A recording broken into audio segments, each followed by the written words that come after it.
You may have arms and legs, but unless you know three things. Number one, who are you and what your value is? Number two, what is your purpose here in life? And number three, what is your destiny when you're done here? If you don't know the answers of any of those three questions, you're more disabled than I. Sahabat kreatif, kali ini kita akan menganalisis soal-soal tentang teks cerita sejarah ya, atau teks novel sejarah. Pertama, bacalah penggalan cerita sejarah berikut. Pelarian-pelarian politik dari Netherlands, Nederland, Clan Bars itu semakin giat di Jawa Timur, khususnya di Surabaya. Mereka membuka pidato di mana-mana, seperti takkan kering-kering kerongkongan mereka. Lari dari pertentangan intern di Netherlands ke Hindia. Mereka anggap diri seakan-akan jago tanpa lawan. Seakan-akan Hindia negerinya sendiri, yang dipayungi oleh hukum demokratis. Beruntung mereka bergerak hanya di kalangan orang-orang yang berbahasa Belanda yang menduduki tempat sosial yang rendah, hidup dalam kemasyhuran. Teks tersebut termasuk bagian apa? Yaitu bagian pengenalan situasi ya sahabat kreatif, yaitu jawabannya A. Kenapa pengenalan situasi? Karena di sini dijelaskan tentang hal-hal yang berhubungan dengan awal-awal ceritanya. Nah, dikatakan tadi bahwa pelarian-pelarian politik dari Netherlands, Sinerpeli, Clan Bart itu semakin giat di Jawa Timur, khususnya di Surabaya. Ini merupakan penjelasan mengenai situasi ya, bagaimana awal ceritanya. Pengenalan situasi itu dimulai dari maksudnya adalah awal dari cerita ya, awal cerita. Yang kedua, bacalah penggalan teks sejarah dengan cermat. Dalam terdiam yang sekilas begini, dia menemukan jawaban yang cerdik, yaitu dia anggap lebih baik bertanya, meminta pendapat atau saran dari Danurejo II. Dus, apa saran tuan? Mersa dia Kanjen Danurejo II menjawab lurus. Sebetulnya melawan company disadari Sri Sultan sebagai menimba air dengan keranjang. Tapi seandainya terjadi persatuan yang menggumpal antara rakyat Yogyakarta dan rakyat Surakarta, bagaimanapun hal itu bisa menjadi kekuatan yang tidak terduga. Fakta sejarah yang terdapat dalam penggalan di atas adalah di sini menceritakan tentang perjuangan Diponegoro ya. Nah, fakta berarti hal yang terjadi, yaitu tentang perjuangan Diponegoro. Sri Sultan ya, ada kata Sri Sultan. Nah, nomor 3, bacalah penggalan teks sejarah dengan cermat. Dalam terdiam ya, yang sekilas begini dia menemukan jawaban yang cerdik, yaitu dia anggap lebih baik bertanya, meminta pendapat atau saran dari Danurejo II. Dus, apa saran tuan? Mersa dia Kanjeni Danurejo II menjawab lurus. Sebetulnya melawan company disadari Sri Sultan sebagai menimba air dengan keranjang. Tapi seandainya terjadi persatuan yang menggumpal antara ya rakyat Yogyakarta dan rakyat Surakarta, bagaimanapun hal itu bisa menjadi kekuatan yang tidak terduga. Penggalan tersebut lebih mengedepankan fungsi edukatif. Edukatif itu maksudnya adalah fungsi pendidikan. Jawabannya B ya. Kalau rekreatif itu lebih ke hiburan ya. Inspiratif itu inspirasi. Kalau instruktif itu pemerintah. Kolaboratif itu kerjasama ya. Jadi jawabannya edukasi, karena di situ ada kata-kata adanya persatuan ya, jadi di situ ada makna-makna pendidikan. Nomor 3, bacalah penggalan teks sejarah dengan cermat. Sama ya teksnya yang tadi ya. Jadi hal menarik yang terdapat dalam penggalan cerita itu apa? Hal yang menarik kan hal-hal yang bisa kita ambil maknanya, yaitu bagian C ya, menghargai pimpinan sebelum bertindak. Nah, tadi di situ ada kata-kata dia anggap lebih baik bertanya, meminta pendapat atau saran dari Danurejo II. Nah, ya. Dus apa saran tua? Nah, berarti dia menghargai pendapat pimpinan sebelum bertindak. Dia minta saran pimpinannya dulu. Nomor 5, makna peribahasa bagi menimba air dengan keranjang adalah B ya, pekerjaan sia-sia ya, tidak mungkin kita menimba air dengan keranjang karena akan tumpah ya. Kemudian nomor 6, bacalah penggalan teks sejarah dengan cermat. Dia Menur berbalik dengan memejamkan mata. Dia Menur Hardiningsih yang menggendong anaknya dan Prahabasu yang juga menggendong anaknya berjalan makin jauh dan makin jauh ke arah Surya di langit barat. Dan sang waktu sebagaimana kodratnya akan mengantarkan kemanapun mereka melangkah. Sang waktu pula yang menggilas semua peristiwa menjadi masa lalu. Kutipan novel sejarah di atas merupakan koda ya. Nah, koda itu artinya apa? Nah, koda itu artinya pesan ya.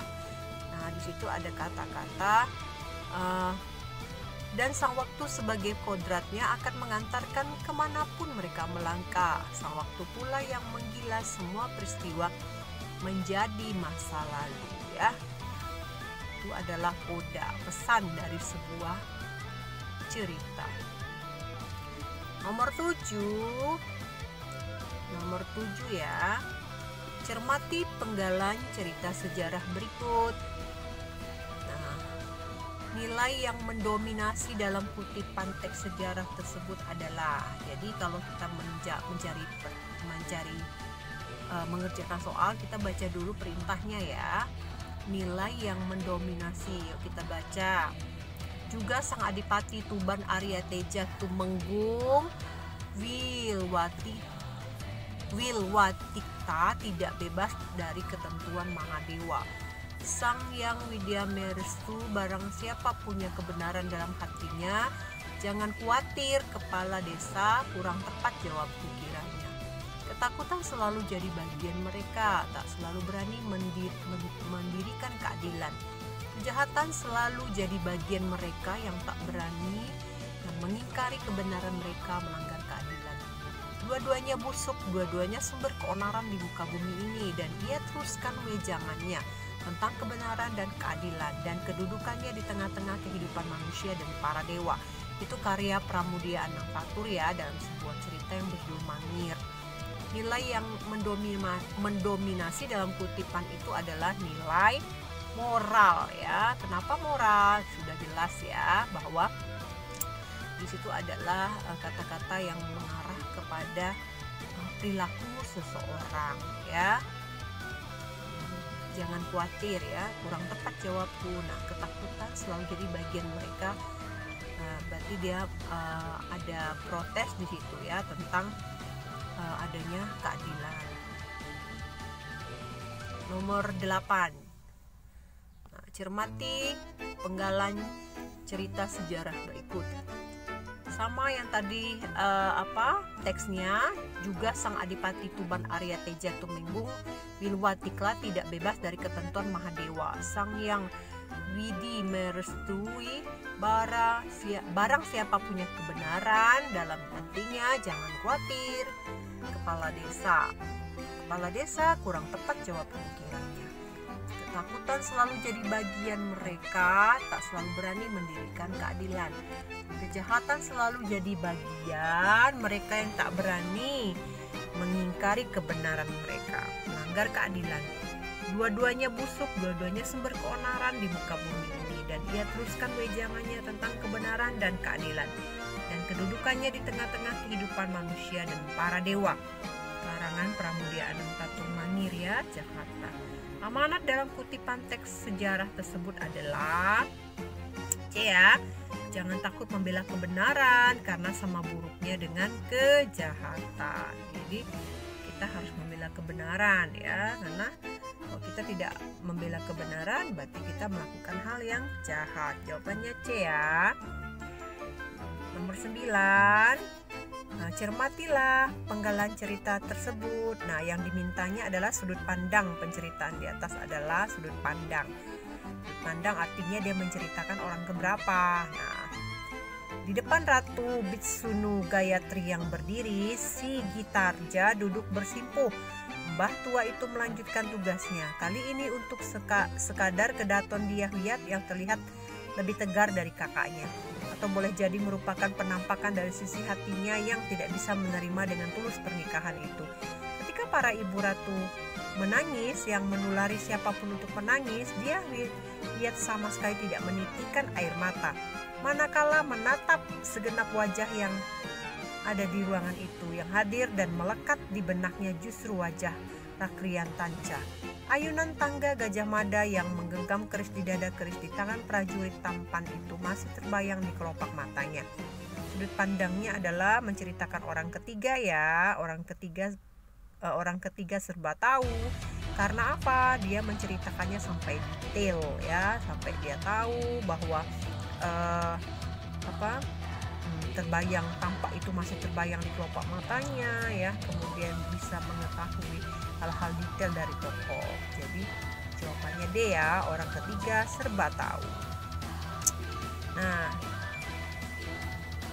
nomor 10 ya, terakhir, cermatilah penggalan cerita sejarah berikut. Sama, di depan Ratu Bisu Gayatri yang berdiri, si Gitarja duduk bersimpuh.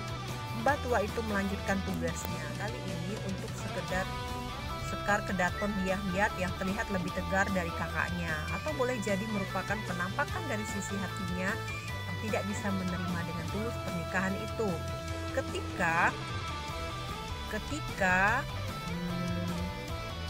para ibu ratu menangis yang menulari siapapun untuk menangis, Diyahwiyat sama sekali tidak menitikkan air mata. Manakala menatap segenap wajah yang hadir di ruangan itu, yang hadir dan melekat di benaknya justru wajah Rakriantanca. Ayunan tangan Gajah Mada yang menggenggam keris di dada, keris di tangan prajurit tampan itu masih terbayang ya di kelopak matanya. Nilai yang mendominasi dalam kutipan teks sejarah itu adalah nilai moral ya, yaitu perilaku ya, dimana perilaku mbah tua itu ya yang kelihatannya lebih tegar ya dari kakaknya ya, perilaku ada perilaku di situ. Nah, demikian ya sahabat kreatif pembahasan tentang teks novel sejarah kita. Sampai jumpa.